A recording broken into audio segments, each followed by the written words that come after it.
In the heart of Millfield, a sleepy New England town where history whispered through colonial buildings and autumn leaves danced across cobblestone streets, Margaret Sullivan had become as much a fixture of the central square as the bronze statue of the town's founder. At 78, with silver hair always neatly pinned back and eyes that had witnessed decades of human stories, Margaret arrived each morning at precisely 10 o'clock, weather permitting. She carried nothing to sell, nothing to promote, just a wicker basket filled with carefully folded slips of recycled paper, each containing a handwritten poem crafted in her elegant, slightly trembling script. For 5 years, the poet of Millfield Square, as locals affectionately called her, had been offering these literary gifts to anyone who passed by. Some accepted with genuine smiles, some with polite curiosity, while others hurried past with apologetic waves. Margaret took no offense. She understood that poetry, like time itself, required a certain stillness to be appreciated. "Every poem finds its reader," she often said, "even if it takes a detour or two." The routine had started after her husband Thomas's passing. No, she wouldn't use that word. After Thomas had gone beyond, as she preferred to phrase it. Poetry had been her salvation, transforming grief into something beautiful she could share with others. What began as therapy evolved into purpose. Her son David, who lived 3 states away, worried about her spending so much time outdoors, especially during New England's harsh winters, but Margaret insisted. "The square needs its poet," she would tell him during their Sunday calls, and the poet needs her square. The town embraced her gentle presence. Adam Chen, who owned the cafe on the corner, brought her tea each afternoon. Teenagers from Millfield High occasionally stopped to chat about their English assignments. Even Mayor Patricia Williams made it a point to collect a poem whenever campaign season approached, for good luck, she claimed. On this particular Tuesday in late September, as golden sunlight filtered through maple trees beginning their autumn transformation, Margaret noticed a sleek black Range Rover pull up to the curb. The vehicle looked out of place among the modest cars and bicycles that typically populated Millfield Square. A woman emerged, tall, impeccably dressed in what Margaret recognized as expensive attire, though she knew little about designer labels.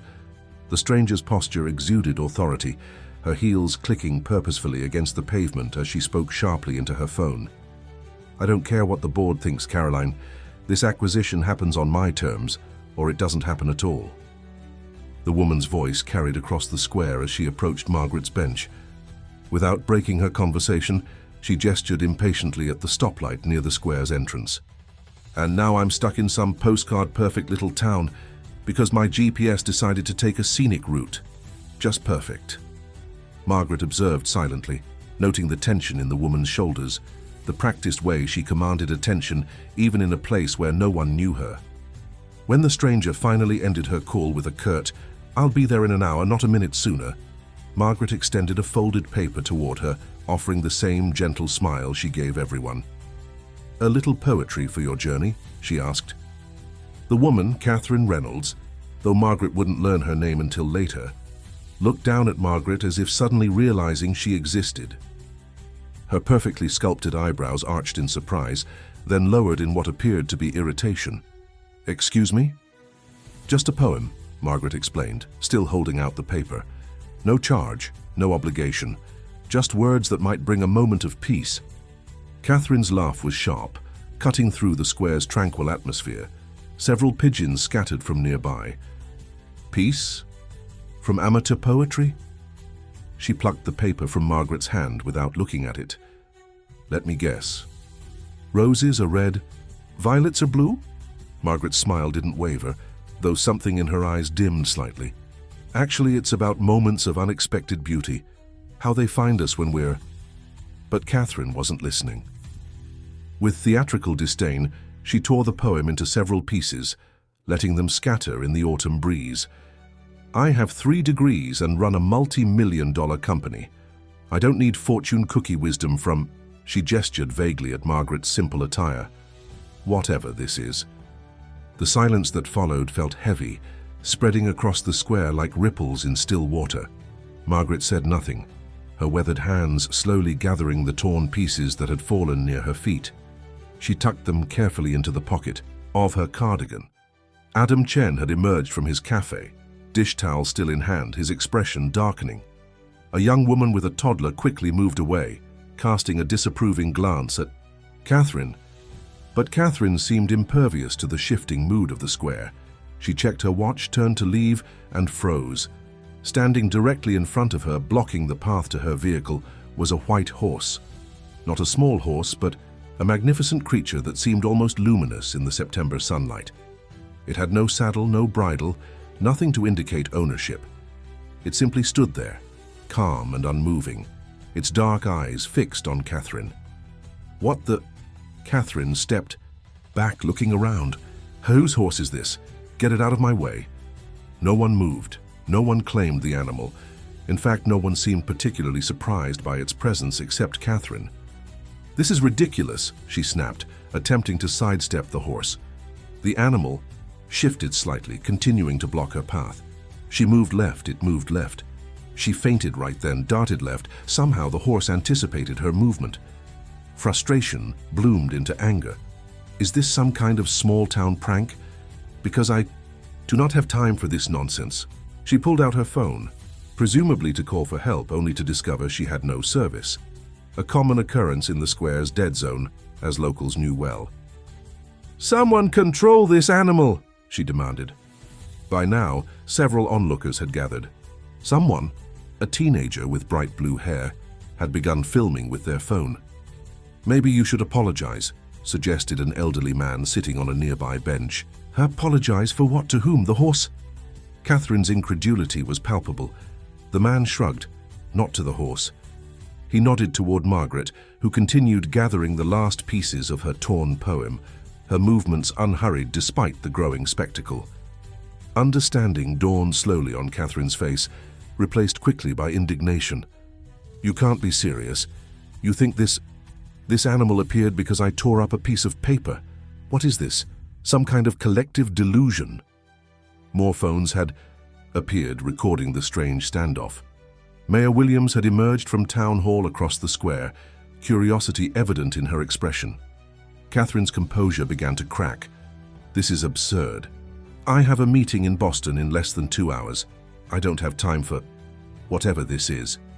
Adam Chen approached carefully, keeping a respectful distance from both Catherine and the horse.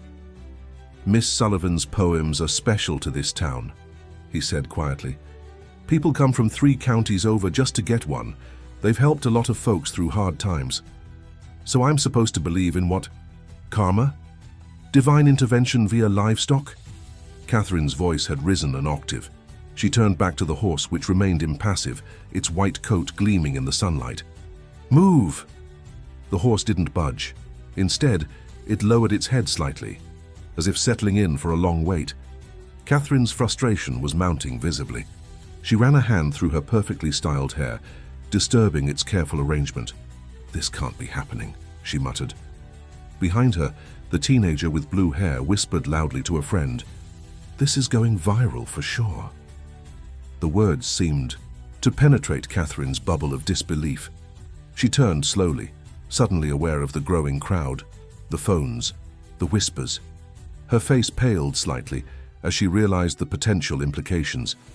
Catherine Reynolds, CEO of Reynolds Fashion Enterprises, being held hostage by a mysterious white horse in a quaint New England town after berating an elderly poet. The headline practically wrote itself. And in this age of instant social media, judgment, such a story could do real damage to her reputation, to her company's stock price, to the acquisition she was en route to finalize. For the first time, she looked directly at Margaret Sullivan, really looked at her.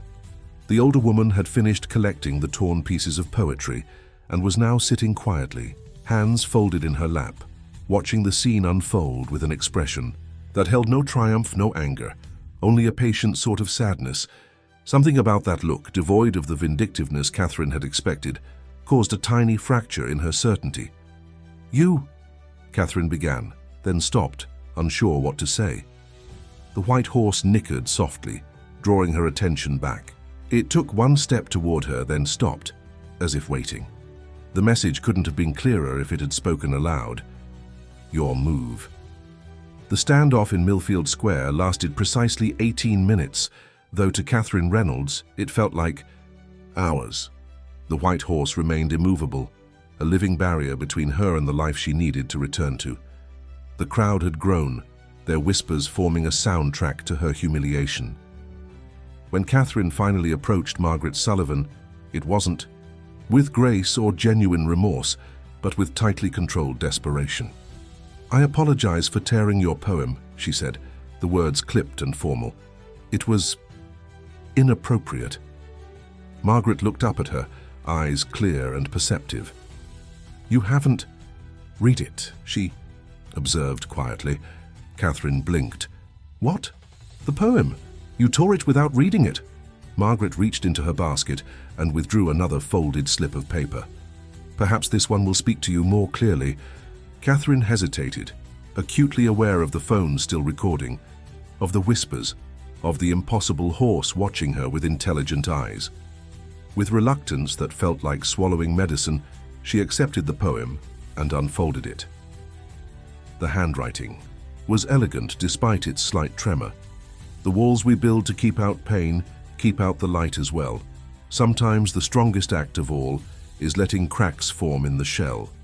Something about the simple verse made Catherine's throat tighten unexpectedly. She refolded the paper quickly, slipping it into her jacket pocket. "Thank you," she said stiffly. Then, louder, to the gathered crowd, "I apologize for the disruption. Now if someone could please remove this animal." As if responding to a cue, the white horse turned and walked calmly toward the eastern corner of the square, disappearing down a side street. The crowd murmured in collective surprise. Catherine didn't wait for further developments. She hurried to her Range Rover, ignoring the lingering stares, and drove away from Millfield as quickly as traffic laws allowed. She was already 20 minutes late for her meeting in Boston, and Catherine Reynolds was never late. By the time she reached the Reynolds Fashion Enterprises headquarters in Boston's financial district, Catherine had almost convinced herself the incident had been a strange aberration, stress-induced perhaps, or a peculiar small-town prank. The acquisition meeting went smoothly despite her tardiness. No one dared question her explanation of unexpected transportation issues. She focused intently on the numbers, the projections, the strategic benefits of absorbing the smaller boutique brand. By evening, contracts were signed, congratulations exchanged, and Catherine was back in her corner office, 28 floors above the city streets. "Ms. Reynolds?" Her assistant Megan appeared in the doorway, tablet in hand. "Your daughter," her called. "She said she'll be staying at her friend Olivia's tonight to work on their English project." Catherine nodded absently, eyes on her computer screen. "Fine. Tell James to reschedule tomorrow's marketing review for Thursday, and I need the preliminary sketches for the spring collection by 9 tomorrow." "Of course," Megan hesitated. "Also, there's something you might want to see." Something in her tone made Catherine look up. "What is it?" Megan approached hesitantly, turning her tablet screen toward Catherine. It's gone viral. The video was already at 2 million views despite being only hours old. "CEO confronts town poet, gets blocked by mystery horse," read the caption. Catherine watched in horror as her confrontation with Margaret Sullivan played out from multiple angles edited together with dramatic music.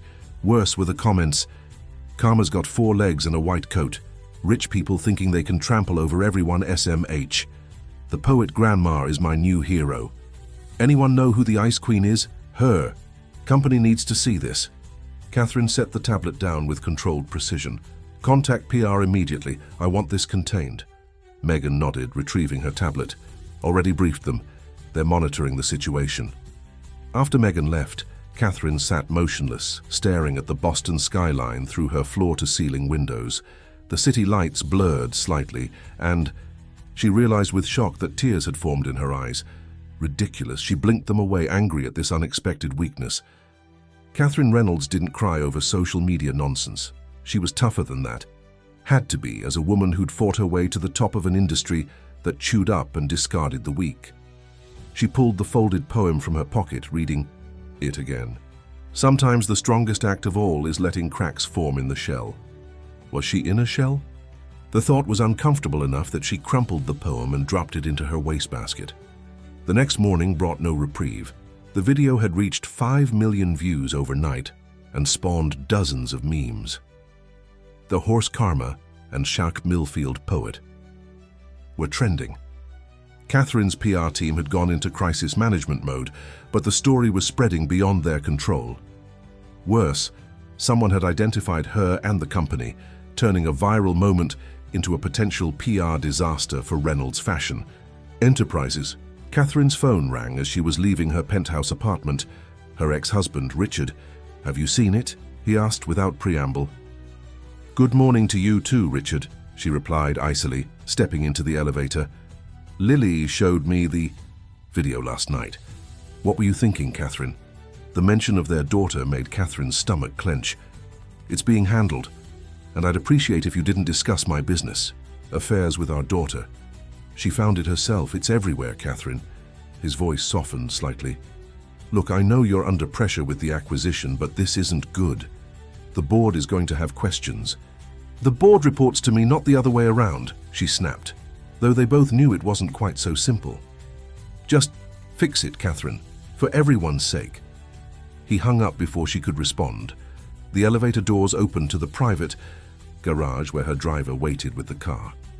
Catherine maintained her composure all the way to the office, where she was immediately ushered into an emergency meeting with her PR director, legal counsel, and chief operating officer. "The optics are problematic," said Natalie from PR, her expression grave. "The juxtaposition of wealth versus age, corporate power versus small-town values, it's hitting all the wrong notes with the public." "It was a momentary lapse of judgment," Catherine replied tightly. "Everyone has bad days." "Of course," Natalie nodded, "but the timing couldn't be worse.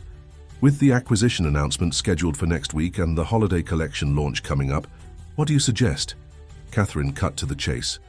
Natalie exchanged glances with the others before continuing. "A public apology for starters, then a gesture of goodwill, perhaps a donation to literacy programs or arts education, and—" She hesitated. "And?" Catherine prompted, impatience creeping into her voice. "We think you should return to Millfield. Make amends in person. With cameras present, of course." The suggestion hit Catherine like a physical blow. "Absolutely not. I'm not turning this into a publicity stunt." "It's already a publicity stunt," her COO Marcus interjected. "Just not one in our favor." "Natalie's right. You need to go back, apologize to the old woman properly, maybe announce some kind of community grant for the town. Turn this narrative around." Catherine stared at him, betrayal stinging sharply. Marcus had been with her since the beginning, had helped build Reynolds Fashion Enterprises from a small design studio to a national brand.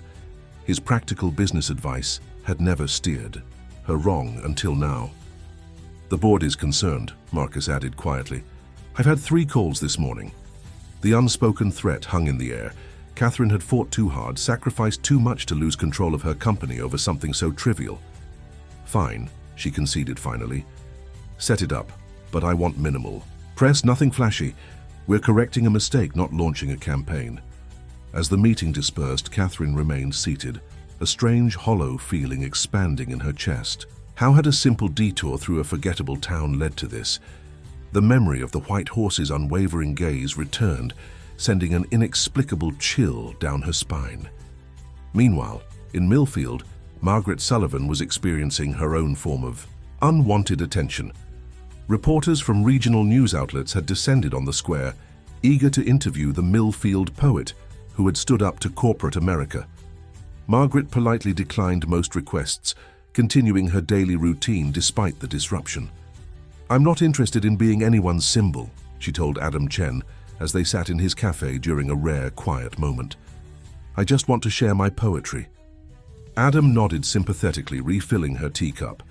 "Fame finds people whether they want it or not these days. Those kids with their phones, they don't understand privacy the way our generations do." Margaret smiled ruefully. "I'm not angry about the attention. I'm concerned about that woman, Catherine, they say her name is. The video doesn't show her best moment, but who among us would want our worst moments broadcast to millions?" "That's generous of you," considering how she treated you." Margaret's gaze drifted to the square outside, where a small group of visitors lingered, hoping to spot the now famous poet or perhaps the mysterious white horse that hadn't been seen since the incident. "You know, Adam, in all my years of giving out poems, that was the first time anyone has ever torn one up." Adam's expression darkened. "Some people have no respect." "Or perhaps too much pain," Margaret corrected gently. "Anger like that doesn't come from nowhere." She sipped her tea thoughtfully. "I wonder what her story is." Across town, in Millfield High School's bustling cafeteria, 16-year-old Lily Reynolds stared at her phone screen in stunned disbelief. "Play it again," she told her best friend, Olivia. The video of her mother, her brilliant, formidable, always-in-control mother, losing her composure in a small-town square, played for the dozenth time. Lily had watched it repeatedly since last night, a sick fascination keeping her from looking away. "I still can't believe that's your mum," Olivia whispered. "She seems so different," Lily finished. The Catherine Reynolds in the video was recognizable, yet foreign. The same. Impeccable appearance, the same commanding presence, but with a brittleness Lily had never seen publicly displayed. At home, behind closed doors, she'd glimpsed her mother's sharp edges, her impatience, her exacting standards. But never this. Vulnerability. The bell rang, signaling the end of lunch. As they gathered their things, Olivia asked, "Are you still coming over tonight?" Lily nodded absently, her mind elsewhere. "Yeah, of course." What she didn't say was that she had no desire to go home anyway, not when her mother would be in crisis management mode, too busy to notice whether Lily was there or not. What she also didn't mention was the strange pull she felt toward Millfield Square, toward the elderly poet her mother had encountered. There was something about the woman's calm dignity in the face of her mother's fury that resonated deeply with Lily. And the mysterious white horse, something about it tugged at memories buried deep in her childhood, stories her grandmother she used to tell before she passed away, stories of guardians and messengers that appeared when needed most. "Actually," Lily said suddenly, "I need to make a stop first. Can I meet you at your place later?" Back in Boston, Catherine Reynolds sat, alone in her office, staring at her computer screen without seeing it. Tomorrow she would return to Millfield.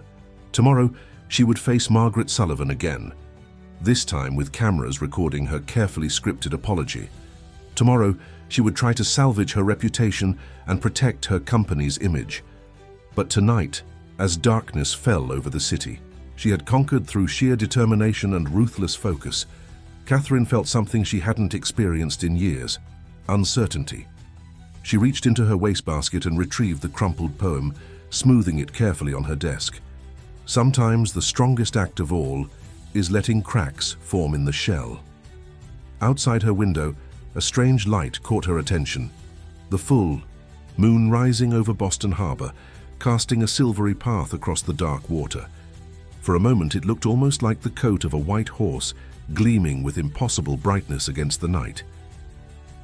The morning Catherine Reynolds was scheduled to return to Millfield dawned with a crisp clarity typical of New England autumns. She had slept poorly, dreams filled with white horses and torn paper swirling like snow. Her PR team had arranged everything meticulously.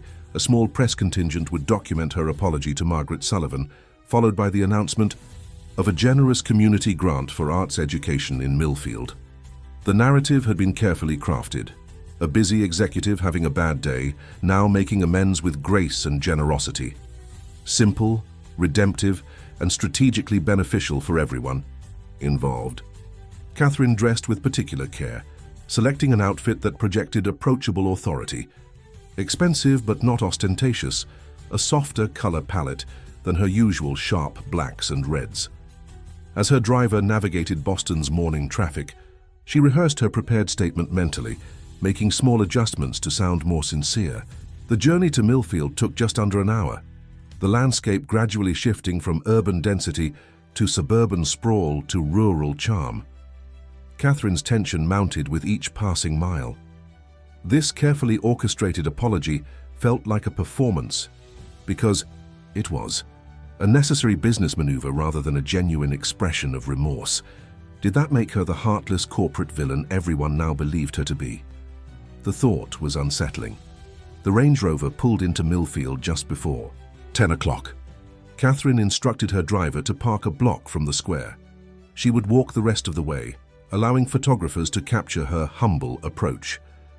As planned, Natalie from PR was already waiting with the small press contingent, 2 local news crews, a reporter from a regional newspaper, and a carefully selected social media influencer known for heartwarming content. "Everything's set," Natalie murmured, falling into step beside Catherine. "The poet is already in the square. We've briefed the mayor on the grant announcement. Keep it sincere, make eye contact, and remember to mention how the incident made you reflect on the importance of art in our busy lives." Catherine nodded, pushing down the strange hollowness in her chest. This was just another business presentation, another strategic move. So why did it feel so different? They rounded the corner and Millfield Square came into view. Catherine faltered momentarily. Unlike her previous visit, the square was crowded, not just with the expected press, but with dozens of ordinary people, many holding books or notepads. Some wore t-shirts bearing hastily printed slogans, "Poetry matters," and "Words have power." A banner hung between 2 maple trees. "First annual Millfield Poetry Festival." "What is this?" Catherine hissed to Natalie. "We didn't plan for a crowd." Natalie looked equally surprised. "It wasn't in the briefing. The mayor must have seized the opportunity. Just stay focused on Sullivan." Margaret Sullivan sat on her usual bench, seemingly unperturbed by the commotion around her. She wore the same cardigan. As before, her silver hair neatly pinned back, her wicker basket of poems beside her. She looked up as Catherine approached, cameras following their every move. "Mrs. Sullivan," Catherine began, conscious of the microphone suddenly thrust toward them. "I've come to apologize properly for my behavior the other day. It was inexcusable, and I deeply regret—" "Oh, there you are," Margaret interrupted, her voice warm but firm. "I was hoping you'd return." The deviation from script momentarily threw Catherine off balance. "Yes, I wanted to make things right." Margaret patted the bench beside her. "Sit with me a moment, would you?" The cameras pressed closer. This wasn't how the apology was supposed to unfold. Catherine was meant to remain standing, dignified yet contrite, maintaining control of the interaction. Sitting would place them on equal footing, make her vulnerable. Natalie gave a subtle headshake, but something, perhaps the gentle authority in Margaret's eyes, made Catherine sit anyway. "Much better," Margaret nodded.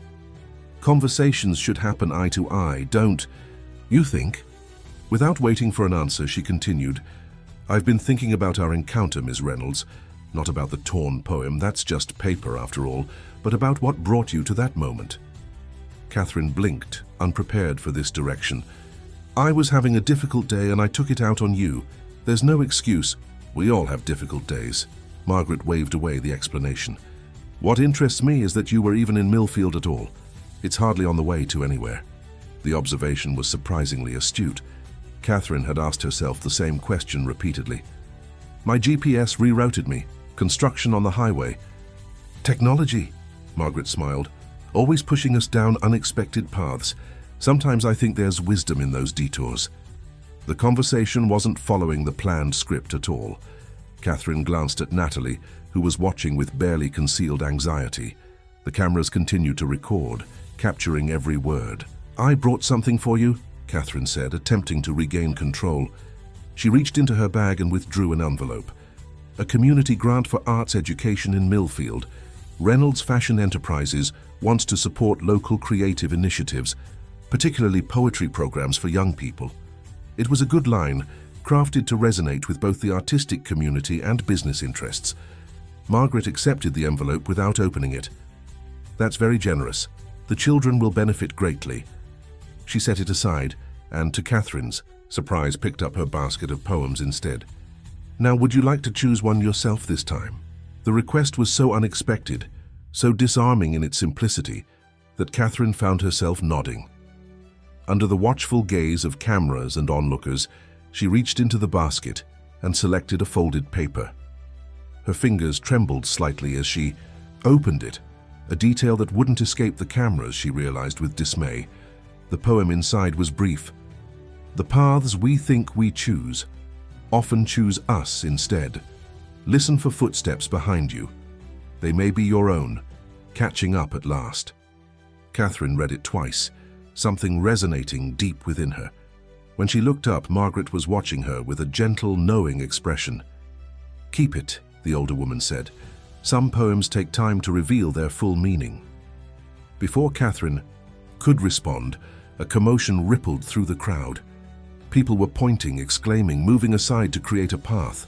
Catherine turned and felt her heart skip a beat. The white horse had returned. It moved slowly through the parting crowd, its coat gleaming impossibly bright in the autumn sunlight. Unlike before, it didn't approach with any sense of confrontation. Instead, it walked calmly to a spot near the bench where Catherine and Margaret sat and simply stood there, watching them with those intelligent dark eyes. The cameras swiveled immediately, capturing this unexpected development. Catherine heard Natalie's sharp intake of breath, could practically feel her PR director's panic at this unscripted element. But strangely, Catherine herself felt no fear, no anger, only a profound sense of recognition, as if meeting someone she had known long ago. "Remarkable," Margaret murmured beside her. "He doesn't come for just anyone, you know." You know this horse?" Catherine asked, finding her voice. Margaret smiled enigmatically. "Not in the way you mean. But yes, I know him. He appears when needed." "That's impossible," Catherine whispered, though with less conviction than she would have expected from herself. "Horses don't just appear and disappear. Many things seem impossible until we experience them firsthand," Margaret replied. "Like finding yourself blocked by a horse after tearing up a poem, perhaps." The gentle teasing in her tone surprised a small laugh from Catherine, a genuine sound that felt foreign to her own ears. When was the last time she had laughed without calculation, without considering how it would be perceived? The horse took a step closer, then another, until it stood directly before Catherine. The crowd had fallen silent, the only sounds the click of camera shutters and the soft rustle of autumn leaves. Catherine remained perfectly still as the horse lowered its head, bringing its face level with hers. Its eyes, she realized with a start, weren't black as she'd first thought, but a deep midnight blue, like the sky just after sunset, before true darkness falls. "I think," Margaret said softly, "he's waiting for something." Catherine swallowed. "What does he want?" "That's for you to discover." With a sudden clarity that felt both terrifying and liberating, Catherine understood that this moment, unplanned, unscripted, beyond her control, was actually the reason she had returned to Millfield. Not the carefully orchestrated apology, not the strategic grant announcement, but this encounter with something she couldn't explain or manage or direct. Something authentic. She reached out slowly, her manicured hand trembling slightly, and touched the horse's velvety muzzle. "I'm sorry," she whispered. The words meant only for the horse and perhaps for herself. A collective gasp rose from the onlookers as the horse gently pressed its forehead against Catherine's palm, holding the contact for a long moment before stepping back. It turned unhurriedly and walked toward the eastern corner of the square, the same direction it had disappeared before. This time, however, it stopped at the corner and looked back as if waiting. "I believe," Margaret said quietly, "that's an invitation." Catherine stared at her. An invitation to what? To follow, of course. The suggestion was absurd. Catherine Reynolds, CEO of a major fashion enterprise, following a mysterious horse through a small town while cameras recorded every step. Her reputation, already damaged, would be destroyed. Her board would question her stability. Her carefully constructed image of rational authority would crumble. And yet, the poem in her hand seemed to burn with significance. "The paths we think we choose often choose us instead." Before she could respond, another voice cut through the murmurs of the crowd. "Mum?" Catherine turned sharply. Standing at the edge of the gathered onlookers was Lily, her daughter, who was supposed to be in school in Boston, not here in Millfield. "Lily, what are you doing here?" Catherine rose from the bench, momentarily forgetting the cameras. The horse Everything except the shock of seeing her daughter unexpectedly. Lily stepped forward, her expression a complex mix of emotions Catherine couldn't fully decipher. "I came to see her," she nodded toward Margaret. "I wanted to understand what happened." The admission struck Catherine like a physical blow. Her daughter had traveled all this way, not to support her mother, but to meet the woman her mother had mistreated. "How did you even get here?" Catherine demanded, falling back on practicalities to mask her hurt. "I took the train," Lily replied, a hint of defiance in her tone. "I've been here since yesterday afternoon." "Yesterday? But you were supposed to be at Olivia's." "I lied," Lily cut her off, then turned to Margaret. "I'm sorry about that. I wanted to tell you who I was yesterday, but I wasn't ready." To Catherine's astonishment, Margaret nodded as if this made perfect sense. "You needed time to observe first. I understand completely." "You two have met." Catherine looked between them, feeling suddenly excluded from a connection she hadn't known existed. Margaret smiled. "Your daughter visited the square yesterday. We had a lovely conversation about poetry. She has quite a gift for it herself." "Poetry?" Catherine echoed, looking at Lily with genuine confusion. Her daughter, her practical, science-minded daughter who was headed for pre-med, wrote poetry. Lily's cheeks flushed. "It's just something I do sometimes, for myself." The revelation landed like a stone in still water, sending ripples of realization. Through Catherine, how much about her own daughter did she not know? How many conversations had they not had between Catherine's demanding work schedule and Lily's increasingly independent life? The cameras continued to record, capturing this unplanned family drama. Natalie was making frantic cut gestures from the sidelines, trying to regain control of the narrative, but Catherine barely noticed. The white horse still waited at the corner of the square, watching the scene unfold with what Catherine could have sworn was patience. "Lily," Catherine began, uncertain for perhaps the first time in her adult life. "I know you wrote poetry." "You never asked," Lily said simply. The words, delivered without accusation, just a statement of fact, cut deeper than any reproach could have. Margaret rose from the bench, gathering her basket. "I believe," she said, gently, "that you two have much to discuss," and she nodded toward the waiting horse. "It seems your guide is growing restless." Catherine looked from Margaret to Lily to the horse, feeling as though she stood at a crossroads that wasn't marked on any map she recognized. "I can't just follow a horse through town," she protested weakly.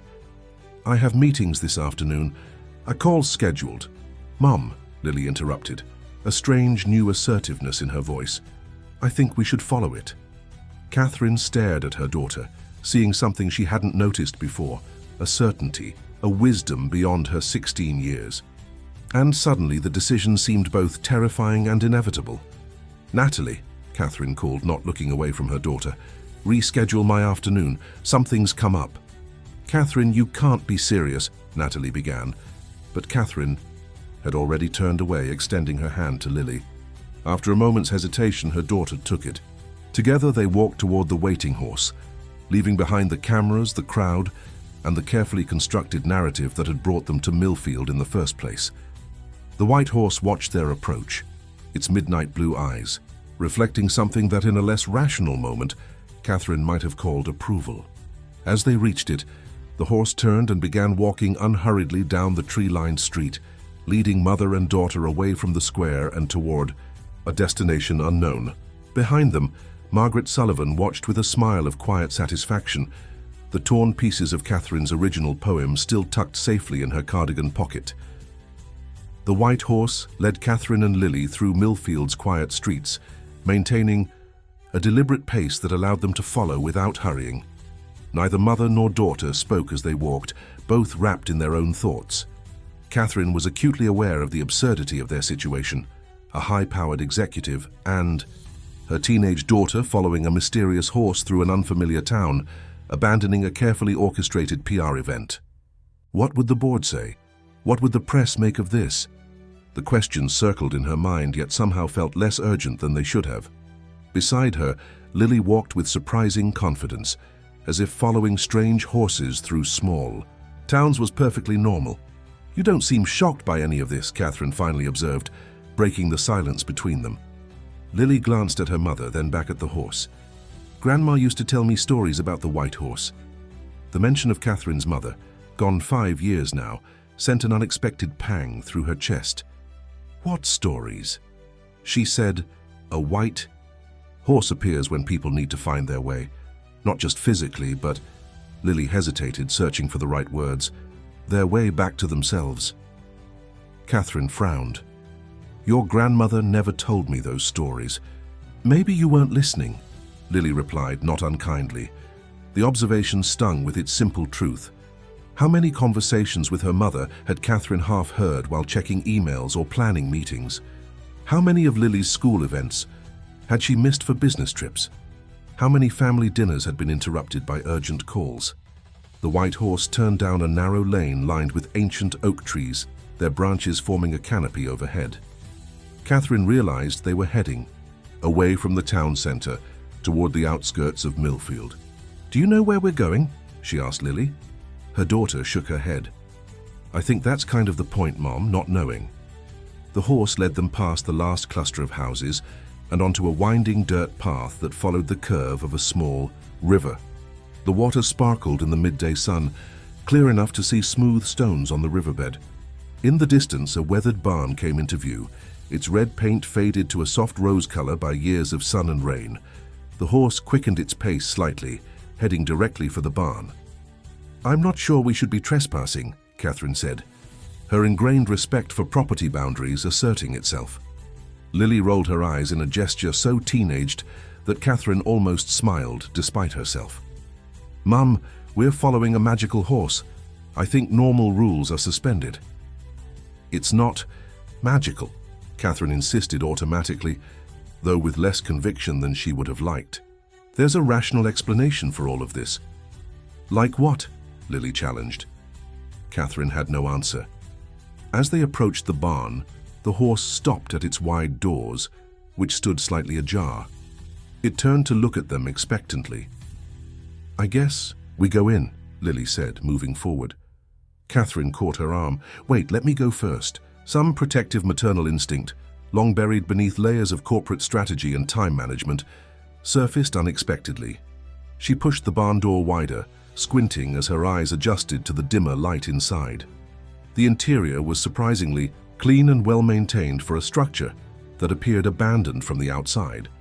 Shafts of sunlight streamed through high windows, illuminating dust motes that danced in the air.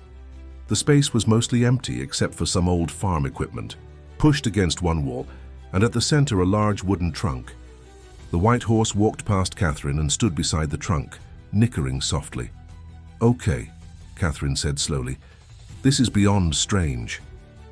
Lily had followed her inside and now approached the trunk without hesitation. Should we open it? Before Catherine could answer, the barn door swung shut behind them with a decisive thud.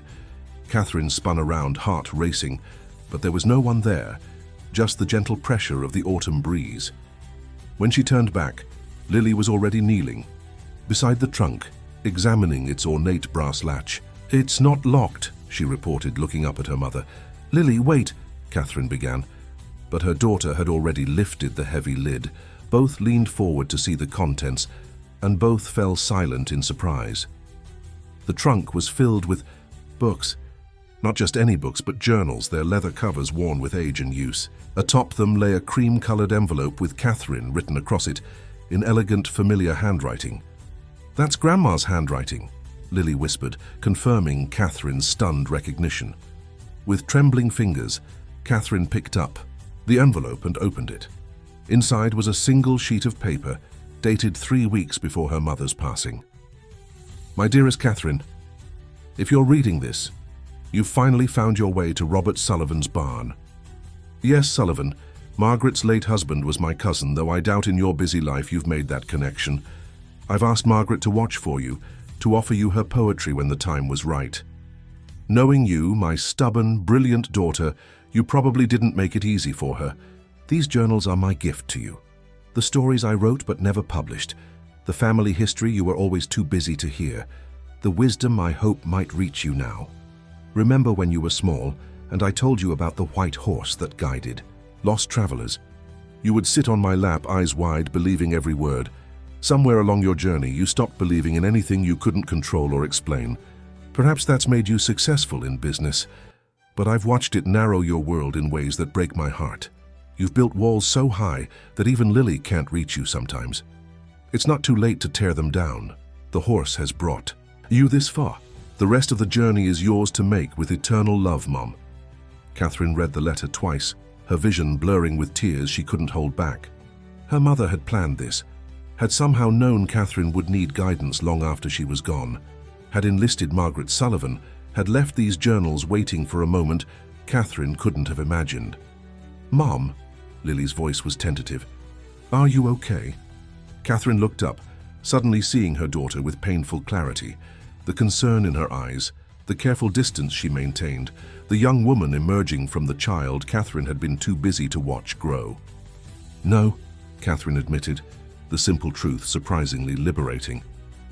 I'm not okay, but I think maybe that's all right. She held out the letter. Your grandmother left this for me. For us, really. Lily read it silently, her expression softening. When she finished, she looked up at the white horse which stood watching them with those impossible midnight blue eyes. So Grandma knew Margaret Sullivan, and she knew about the horse. Catherine nodded slowly. Apparently so. She turned her attention to the journals in the trunk, lifting out the topmost one. It was dated 30 years earlier, around the time Catherine had left for college, determined to escape her small-town origins and make her mark on the world. She opened it randomly, her mother's familiar handwriting leaping off the page. Catherine left for Boston today. I put on a brave face, told her how proud I am, which is true, but I also wanted to tell her not to lose herself in becoming what she thinks she needs to be. The world will try to shape her into something harder, something that values achievement over connection. I pray she remembers the stories I've told her, the values we've taught her. I pray she remembers that success without love is no success at all. Catherine closed the journal, unable to read more through her tears. All these years her mother had understood her struggles, had watched her prioritize career over family, ambition over connection, had loved her anyway, had prepared. This moment of reckoning with such patience and foresight. There are dozens of journals here, Lily observed, peering into the trunk. Grandma must have been writing for years. Your grandmother always had a gift with words, Catherine said softly. I just never took the time to appreciate it. The parallels were suddenly painfully clear, Catherine dismissing her own mother's writing, just as she had been unaware of Lily's poetry, the pattern repeating itself across generations. The white horse moved closer, gently nudging Catherine's shoulder with its muzzle. The touch felt both comforting and prompting, as if the animal was acknowledging her pain while urging her forward. I think, Lily said hesitantly, this is what the poem meant.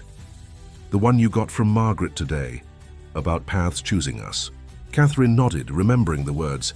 The paths we think we choose often choose us instead. Listen for footsteps behind you. They may be your own, catching up at last. Her mother's footsteps, her own childhood memories, the wisdom she had outrun in her rush toward success, all catching up at last. We can't take all these journals with us, Catherine said practically, though the thought of leaving them behind felt impossible. I'll come back for them, Lily suggested. I can take the train on weekends. The simple offer, her daughter volunteering to visit this small town regularly to engage with her grandmother's legacy, made Catherine realize how much Lily had already found a connection here that was missing in their Boston life. Or, Catherine heard herself say, we could both come back together. Lily's expression brightened with surprise and hope. Really? Really? The decision felt right in a way few decisions had lately, not calculated for maximum business advantage, not weighed for optics or strategic benefit, but simply humanly right. The white horse nickered softly, as if in approval, then turned and walked toward the barn door, which swung open at its approach. Sunlight flooded in, momentarily blinding in its brightness. Catherine carefully returned the journal to the trunk, keeping only her mother's letter, which she folded and placed in her pocket alongside Margaret's poem. She selected one journal, the earliest one, and tucked it under her arm. "Let's go," she said to Lily. "I think our guide is getting impatient." Together they followed the horse back into the autumn sunshine. The path looked different somehow in the afternoon light, the river's gentle flow a reminder of continuity amid change. Neither spoke much as they walked, but the silence between them had transformed, no longer a gulf of unspoken thoughts, but a shared space of contemplation. The white horse led them back toward town by a different route than they had come, through a meadow dotted with late-blooming wildflowers and past an old stone wall that marked the original boundaries of Millfield. As they crested a small hill, the town came into view below, its church spire and town hall dome gleaming in the sun. "It's beautiful from up here," Lily observed, "like something from another time." Catherine nodded, seeing the town through new eyes, not as a random detour on her route to more important destinations, but as a place with its own rhythms and stories, a place connected to her family in ways she hadn't known or had forgotten. The horse stopped at the top of the hill, turning to face them.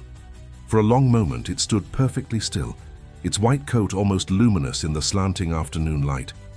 Then, with a soft whicker that sounded almost like farewell, it turned and galloped away across the meadow, its mane flying like a banner in the wind. They watched until it disappeared into a copse of trees in the distance. "Do you think we'll see it again?" Lily asked. Catherine considered the question, thinking of her mother's letter, of Margaret's poems, of the trunk full of journals waiting to be read. "I'm not sure," she answered honestly, "but I think it's done what it needed to do." As they made their way down the hill toward Millfield, Catherine found herself wondering what awaited them in town. The press would still be there, no doubt, eager for explanations about her abrupt departure. Natalie would be furious, the carefully planned narrative in shambles. The board would have questions, her schedule would need complete reorganization. For the first time in years, Catherine discovered she didn't care about any of that, at least not in the all-consuming way she once had. Something fundamental had shifted inside her, like tectonic plates realigning after an earthquake. The carefully constructed walls of her professional persona had developed cracks, just as Margaret's poem had suggested, and through those cracks, light was beginning to filter in. "Mum?" Lily's voice pulled her from her thoughts. "What happens now?" It was a question that contained multitudes, about the immediate future, about their relationship, about the changes this day might bring to their lives. Catherine found herself smiling, a genuine expression that felt unfamiliar on her face. "Now," she said, "we follow a different kind of path." As they approached the town limits, Catherine spotted a familiar figure waiting at the crossroads. Margaret Sullivan, her silver hair catching the light, her wicker basket over her arm. Beside her stood Adam Chen, the cafe owner, and several other townspeople Catherine vaguely recognized from her previous visit. They weren't holding cameras or phones. They were simply waiting, as if they had known exactly when Catherine and Lily would return. "You found what you needed?" Margaret asked as they drew near, the question holding layers of meaning. Catherine nodded, patting the journal under her arm. "I found what my mother left for me, for us," she amended, glancing at Lily, "and I believe you knew about it all along." Margaret's smile was gentle. "Your mother Eleanor was very dear to me. She asked me to watch for you, to help if I could. The poems were my idea, though." "They're beautiful," Lily said earnestly. "Would you teach me sometime? About writing poetry, I mean." The request, so simple and heartfelt, brought another unexpected wave of emotion to Catherine's throat. Her daughter, reaching for connections Catherine herself had neglected. Margaret beamed. "I would be honored. Perhaps next weekend." Lily looked at Catherine, a question in her eyes. Catherine nodded. "We'll be back next weekend, both of us." The promise felt like a beginning.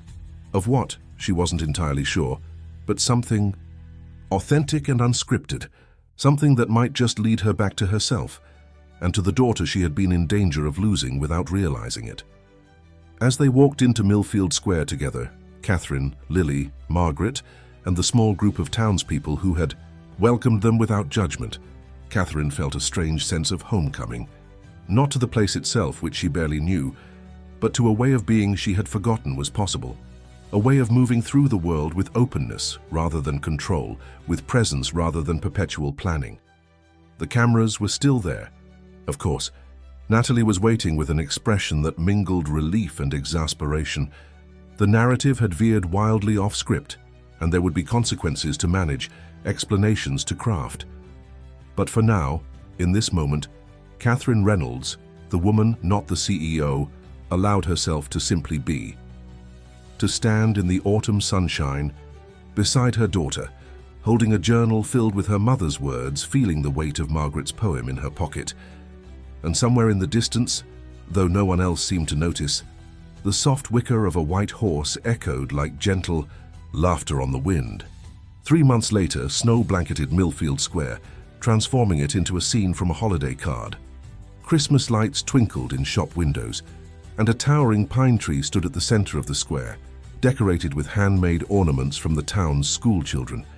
Inside Adam Chen's cafe, now expanded to include a bookstore and poetry corner, a small crowd had gathered despite the winter chill. They sat at mismatched tables, warming their hands on mugs of hot chocolate and spiced cider, their attention focused on the makeshift stage at the front of the room. Margaret Sullivan stood there, silver hair gleaming in the soft lighting, reading from a slim volume bound in blue cloth. "And so we find our way back," she concluded, her voice clear and strong despite her years, "not to where we began, but to who we truly are."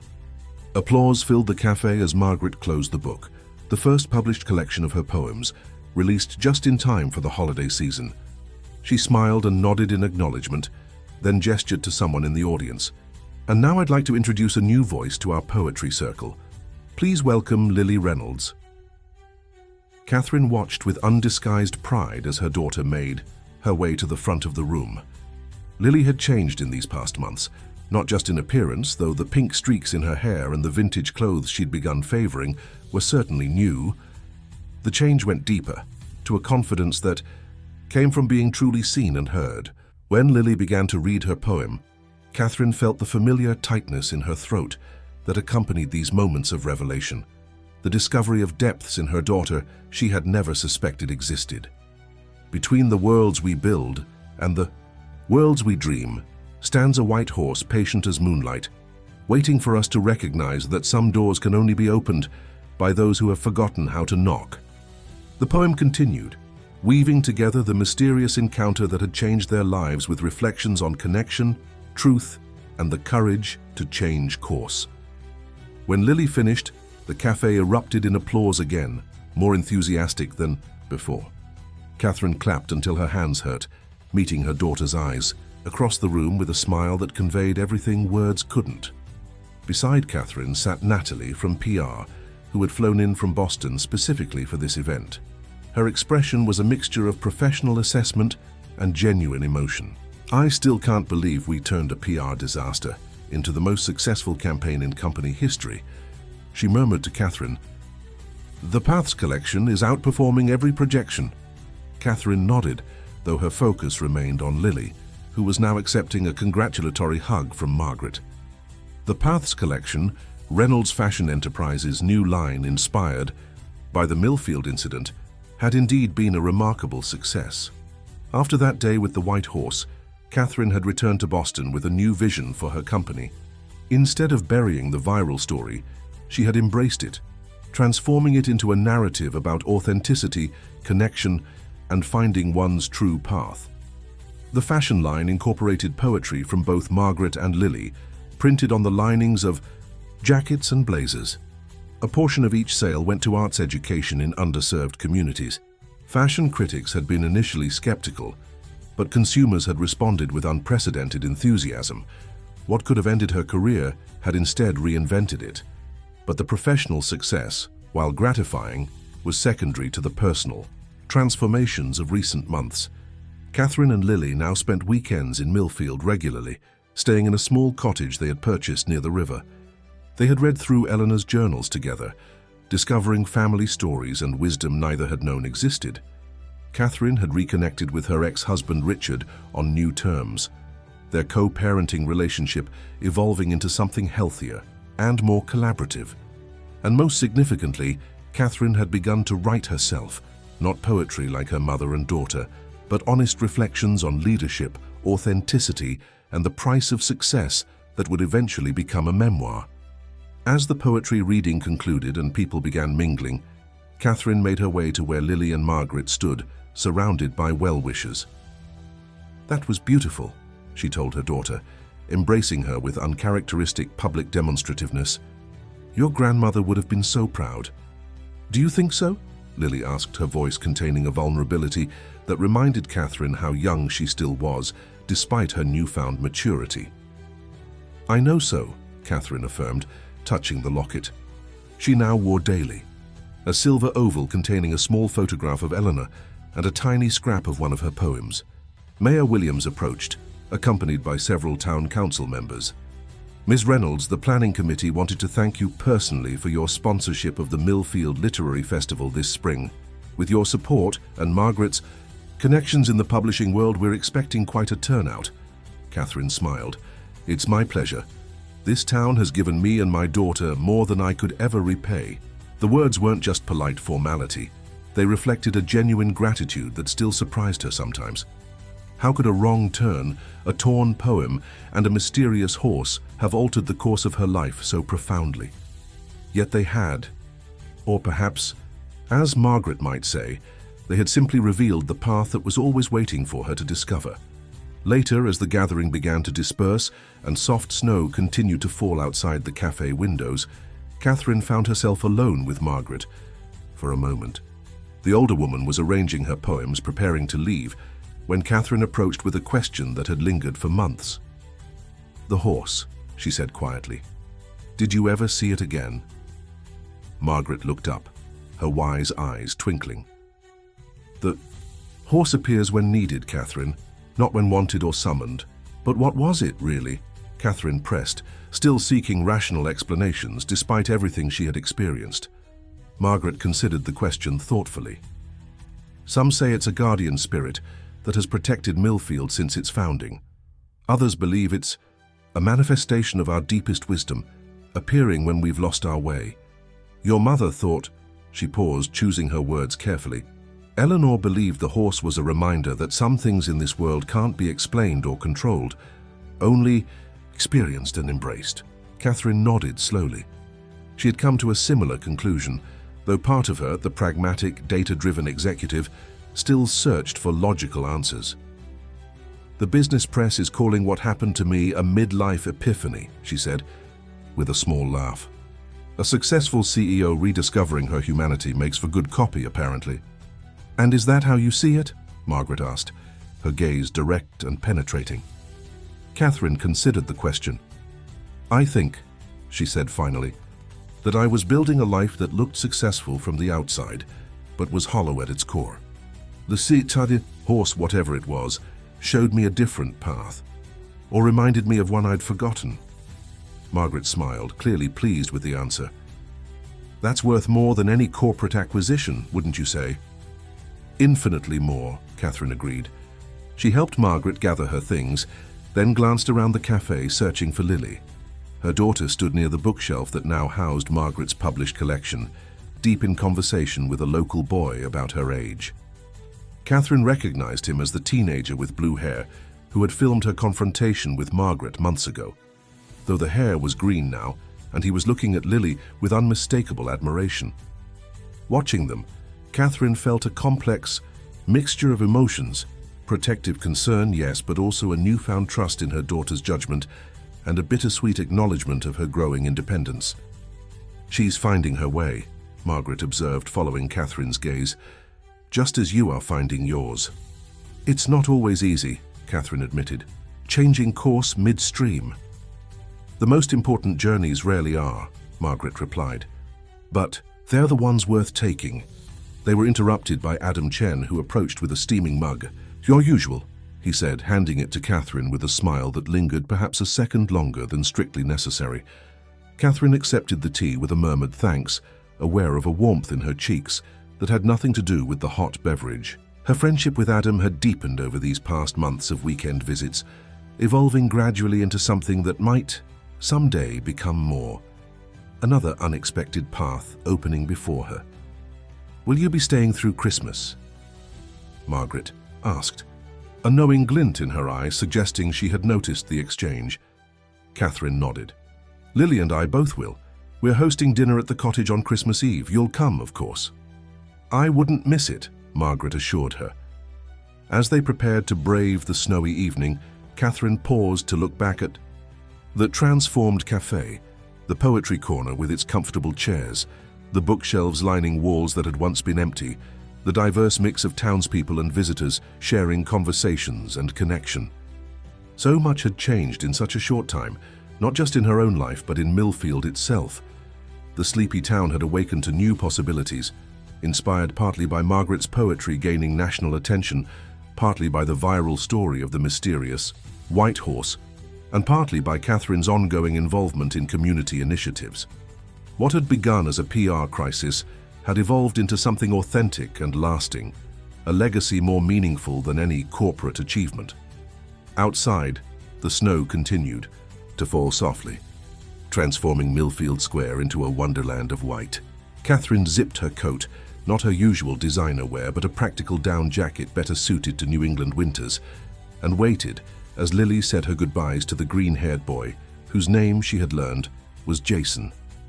Margaret stood beside her, both of them watching the younger generation with a mixture of nostalgia and hope. "You know," Margaret said thoughtfully, "your mother once told me she worried you had stopped believing in things you couldn't explain or control." Catherine smiled ruefully. "She was right about that. I built my career on controlling every variable, planning for every contingency. And now?" The question hung in the snow-hushed air between them. Catherine considered it carefully, thinking of the White Horse, of her mother's journals, of the unexpected turns her life had taken. "Now," she said finally, "I'm learning to appreciate the mysteries, to follow paths without always knowing where they lead." "A worthy lesson," Margaret nodded approvingly, "and one that took me many more years than you to learn." As Lily joined them, and they prepared to walk through the snow to their respective homes, Catherine noticed something that made her pause, a set of tracks in the fresh snow, leading away from the square toward the river path. Large, distinctive hoofprints that couldn't be mistaken for anything else. "Margaret," she said quietly, pointing. "Look." The older woman followed her gaze, a smile spreading across her face. "Well," she said simply, "it seems our friend is still watching over Millfield." "Can we follow the tracks?" Lily asked eagerly, already moving in their direction. Catherine hesitated only briefly before nodding. "Yes," she decided. "Let's see where they lead." Together, the three of them set off across the snow-covered square, following the trail of hoofprints that gleamed silver in the moonlight. Behind them, Millfield settled into the quiet peace of a winter evening, its windows glowing with warm light against the gathering darkness. And somewhere ahead, though none of them could see it yet, a white horse waited patiently by the river, its coat luminous against the snow, its midnight blue eyes watching for those who had learned to follow unmarked paths. Catherine Reynolds, who had once measured success in profit margins and market share, now found herself counting different blessings, her daughter's hand in hers, the wisdom of an elderly poet beside her, and the mysterious guidance of a creature she could neither explain nor deny. As they walked together through the falling snow, Catherine remembered a line from one of her mother's journals. "The most beautiful journeys are those we never planned to take." For the first time in her adult life, she understood exactly what that meant. The White Horse's tracks led them to the edge of the frozen river, where they vanished as mysteriously as they had appeared. But by then, it didn't matter. Catherine, Lily, and Margaret stood together in the gentle snowfall, gazing at the moonlight reflecting off the ice, each lost in her own thoughts, yet somehow perfectly connected in the silence. And in that moment, Catherine knew with unshakable certainty that some poems didn't need to be written down to be understood. Some